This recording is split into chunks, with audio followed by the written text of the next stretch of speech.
Recently, This Is America and the World visited the Republic of Uzbekistan. It's a beautiful country, rich in Silk Road history and culture, the crossroads of civilization where East meets West, and 300 days of sunshine a year. It's an important country in Central Asia. Borders are open with neighboring countries. There's new construction everywhere, and freedom of speech, religion, and the press are all front and center. Today, under the leadership of its president, Shavkat Mirziyoyev, it's a country on the move. They call it the new Uzbekistan. It's a young country, this year celebrating its 30th anniversary of independence from the Soviet Union, with a young population, 35 million people, 60% under 30 years old.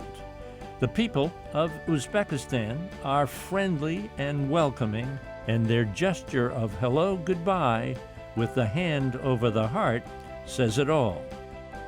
On this program, we'll explore Uzbekistan's rich history and culture and learn why Uzbekistan has become an emerging and popular tourist destination. This is America and the World visits the Republic of Uzbekistan. Underwriting for This is America and the World is made possible by the Japan-America Society of Washington, D.C., the Republic of Uzbekistan, the Sultanate of Oman, the Kingdom of Morocco, the National Association for Children of Addiction, Faces and Voices of Recovery, the Forerunner Foundation, the Rotendaro Family Trust, and the Embassy Series, Uniting People Through Musical Diplomacy. Uzbekistan's Silk Road history and culture and the hospitality of the Uzbek people both contribute to the country's popularity. The Minister of Tourism and Sports explains why. Excellency, thank you for being with us today. Thank you for your visit to Uzbekistan. I was reading that the CNN, New York Times, Lonely Planet all say Uzbekistan outstanding as a tourist destination. Tell me your impression. Well, for many years, starting from Soviet period, it was a very closed country, and many foreigners doesn't know anything about Uzbekistan. But thanks to reforms of our president, Mr. Shavkat Mirziyoyev, he started his reforms in 2016.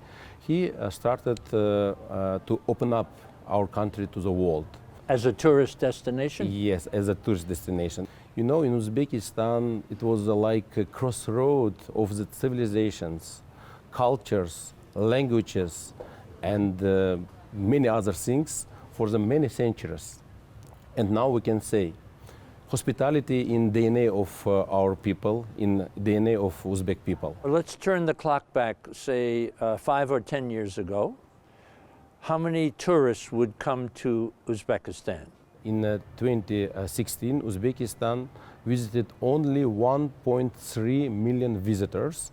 And in 2019, just before the pandemic, Uzbekistan has more than 6.7 million visitors. It means the number of visitors increased by 4.5 times. Aha. So if you turn the clock ahead and look 3 or 4 years from now, what's the target number that you think might come, say, 2025? Of course, as many countries now, Uzbekistan suffering from the pandemic, and of course it was a huge negative effect on tourism in our country.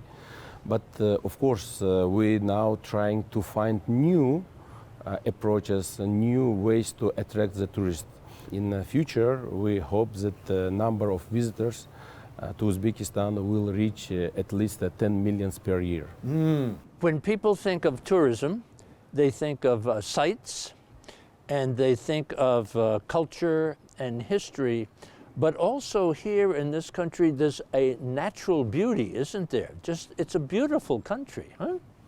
Yes, first of all, we have 4 seasons. Uh-huh. We have mountains, we have lakes, we have desert, we have many different and various natures in Uzbekistan. Mm-hmm. And we have really beautiful mountains, and recently we created modern infrastructure for tourists, including for tourists from Europe, Asian countries, and of course from America, providing them the highest services, for example, in several ski resorts.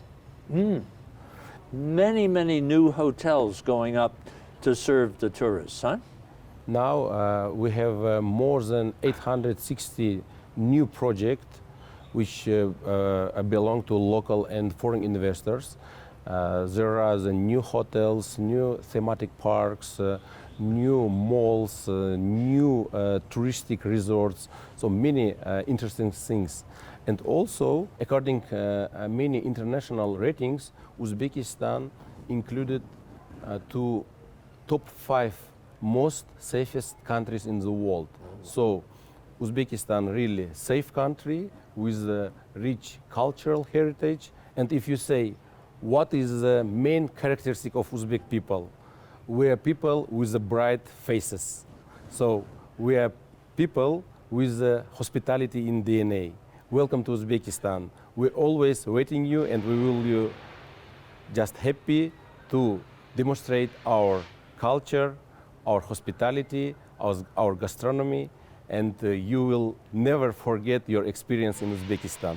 I see, and I've become accustomed to it myself, people putting their hands over their hearts to say hello, or to say goodbye, or to say thank you. Yes, it's also our culture. We always greeting our guests like with our heart. Yes. So, and means we would like to give our soul to our guests. Whoa. Thank you, Minister. Thank you. Thank you very much. And thank you for doing the interview in English. Thank you very much. Thank you. Thank you. Samarkand is the cultural capital of Uzbekistan, and its stunning architecture is truly a feast for the eyes. In one of the city's folk villages, I talked with the governor. Excellency, thank you so much for your hospitality. Thank you so much for visiting Samarkand. The people of Samarkand are very open and welcoming. We have a famous proverb that says, the guest is as important as your father. You are the governor of this area, province. How many people are in Samarkand? The population of Samarkand region is 4 million people. And Samarkand is the #1 tourist attraction in Uzbekistan, is that right? Yes, that's correct. That's right. Samarkand, very important. Tell me why. Samarkand is one of the great ancient cities. It is a crossroads of culture. Many famous people made a great contribution in the development of the many civilizations that lived in Samarkand. Americans know the term Silk Road. How does Samarkand fit into the Silk Road? Samarkand is situated in the crossroads of the world, which connects Europe with China. Trade and business have always been very developed in Samarkand. Tell me a little bit about where we are right now, this village, huh? This folk village is called Konigil. It's an ancient place in Samarkand. There have always been different craftsmen and representatives of those businesses here. So different cultures and different products are made here, huh? Yes, of course.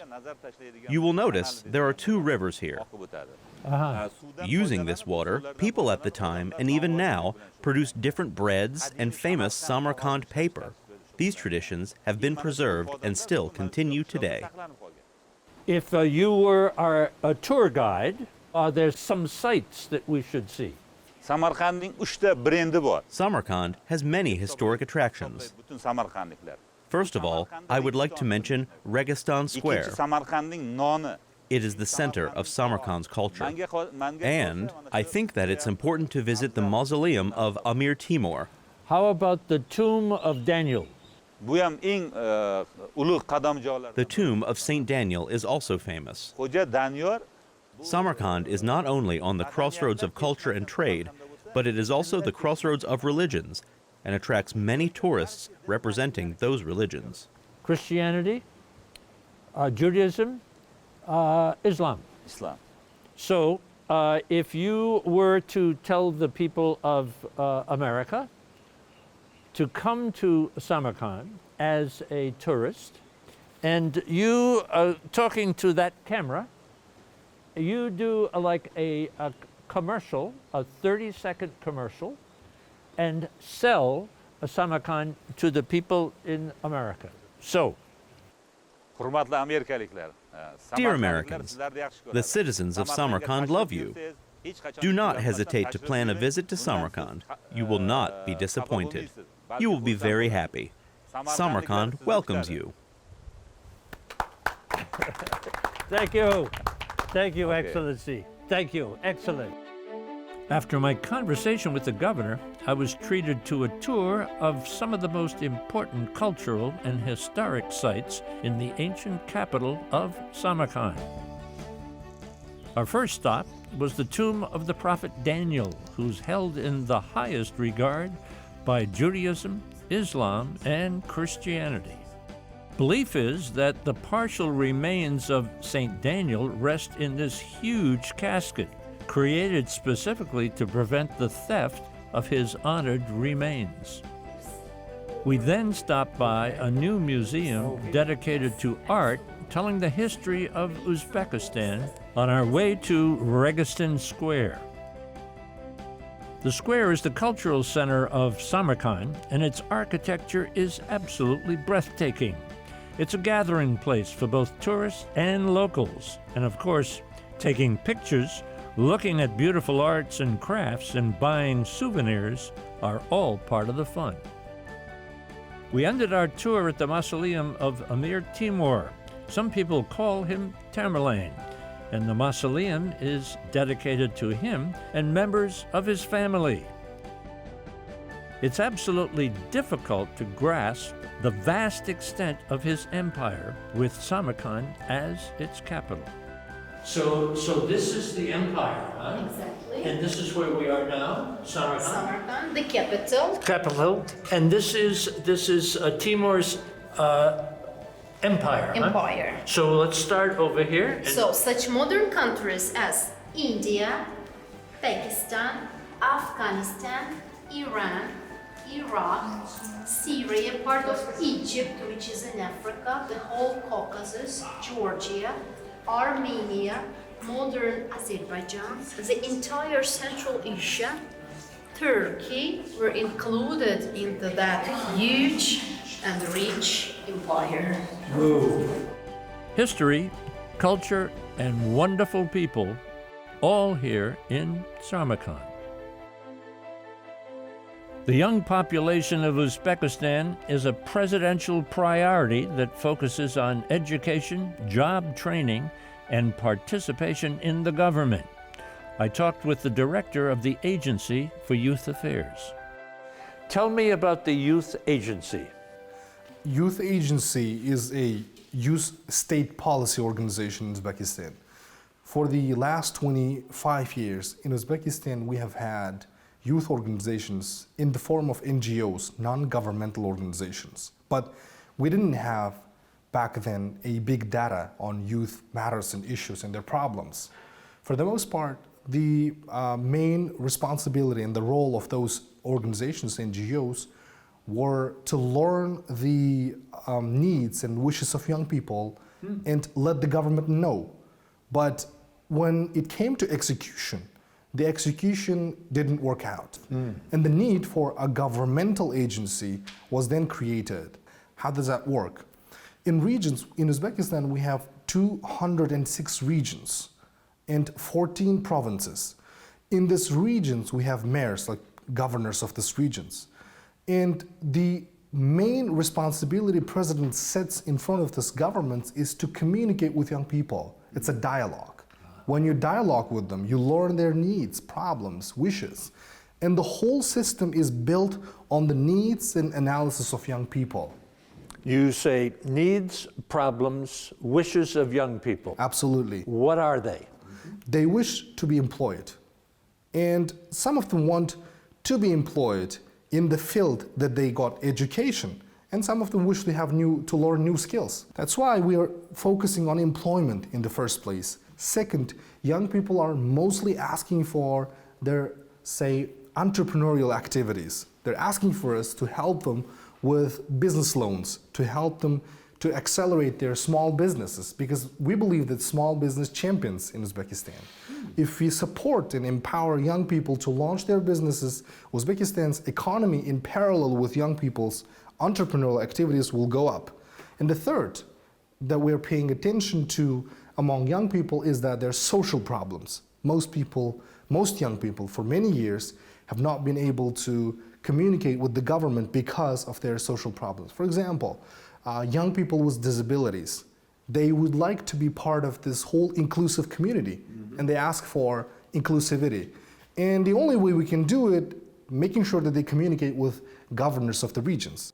So you are, as director, you are tasked by the president to be the advocate for young people. Absolutely. Is that correct? Absolutely. So the government is committed. Absolutely. How about the private sector? Is the private sector on board with the president's decrees and his wishes? Absolutely. Why? There's a very big reason, important reason why private sector is forced, is motivated to support, empower young people. Why? Because the private sector, more than anyone else in the country, has need for employment. Each year, we have around 1 million young people taking tests to enter universities. But we only can cover 25% of them. Quarters of this number is 750,000? Yeah, 750,000 of such young people are often left out. That's why there's a great need for private sector. The most important thing is big data. Any country now, it's an era where data plays, like more important role more than anything else in the world. So what I hear you saying is, with the data, know your young people. Absolutely. You have to know what they wish to have, what they need to have, and what problems they have.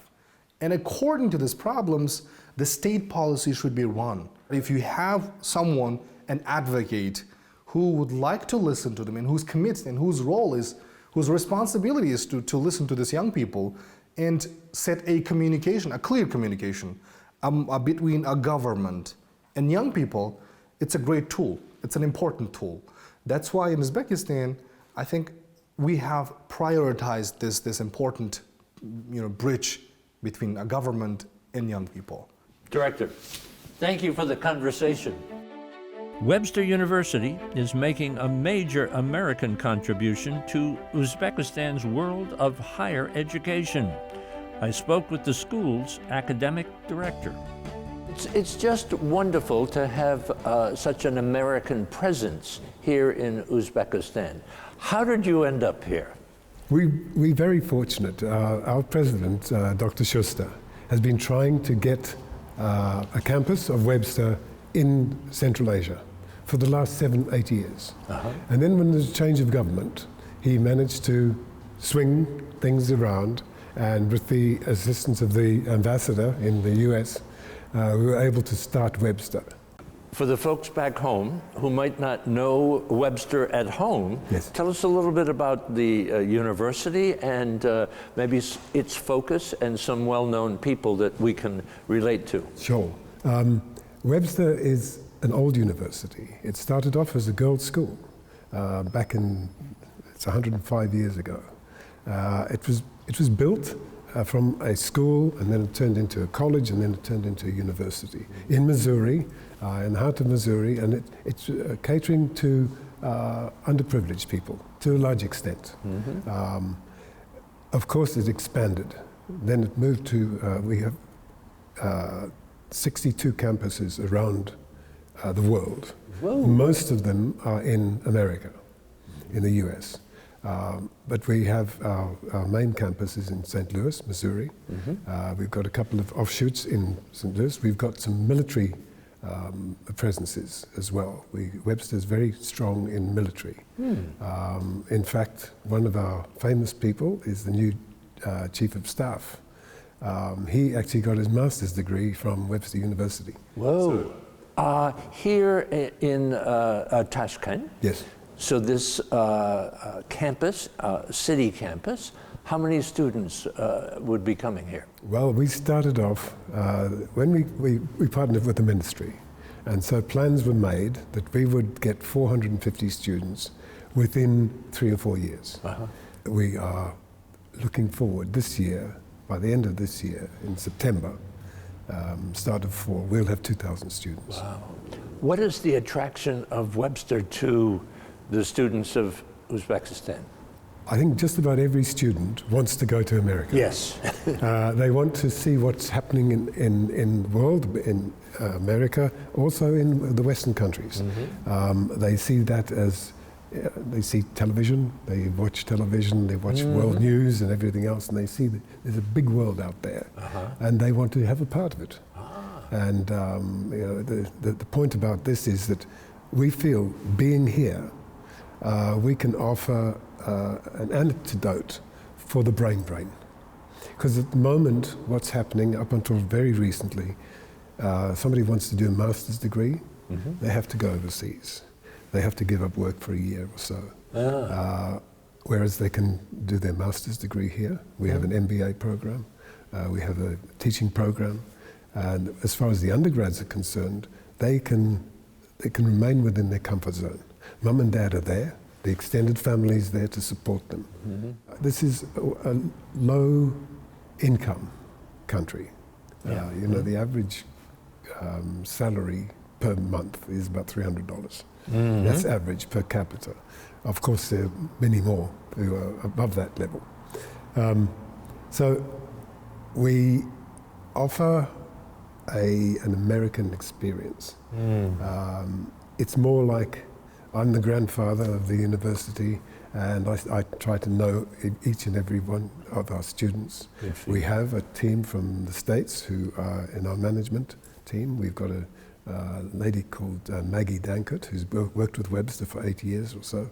Dr. Pesic came to join us as vice rector, and we've been recruiting a lot of Webster people to give that flavor. How have you reacted on a personal level to Uzbekistan? It's a fantastic place. My wife is from here. She actually studied in this university way back. Whoa! But yeah, it's so it's like home.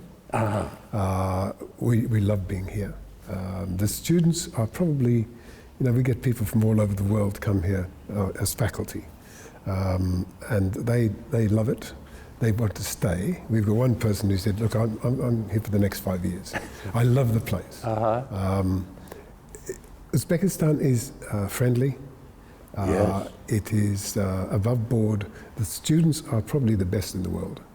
Even with the pandemic, the bad things that happened with the pandemic, it's actually opened us up to thinking about online. You know, we're talking about Tashkent, 4 million people. You're talking about 33 million people throughout. People in Fergana need an American experience. So do those in Afghanistan. We've got people coming from Afghanistan. We've got people coming from Kazakhstan. We're attracting people into it because we teach in a different way. We open, we really try to make these students welcome, and we want to give them the best possible experience. So Webster University is indeed an ambassador from the United States to the country and to the area, to the world, huh? Doctor, Thank you so much. Thank you so Great much to see for the you. education Yeah, and for the thank you. conversation. Thank you. Thank you very, Much very much. appreciated. Thank you.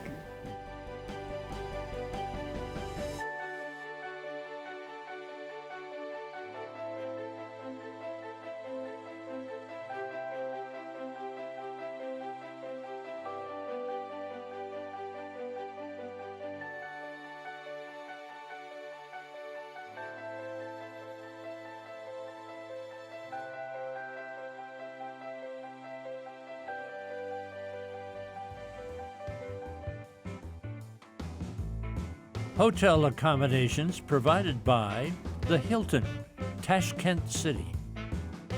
For information about This Is America and the World, visit our website, thisisamerica.net, or our YouTube channel, This Is America TV, and follow us on Facebook and Twitter. Underwriting for This Is America and the World is made possible by the Japan-America Society of Washington, D.C., the Republic of Uzbekistan, the Sultanate of Oman, the Kingdom of Morocco, the National Association for Children of Addiction, Faces and Voices of Recovery, the Forerunner Foundation, the Rotendaro Family Trust, and the Embassy Series, Uniting People Through Musical Diplomacy.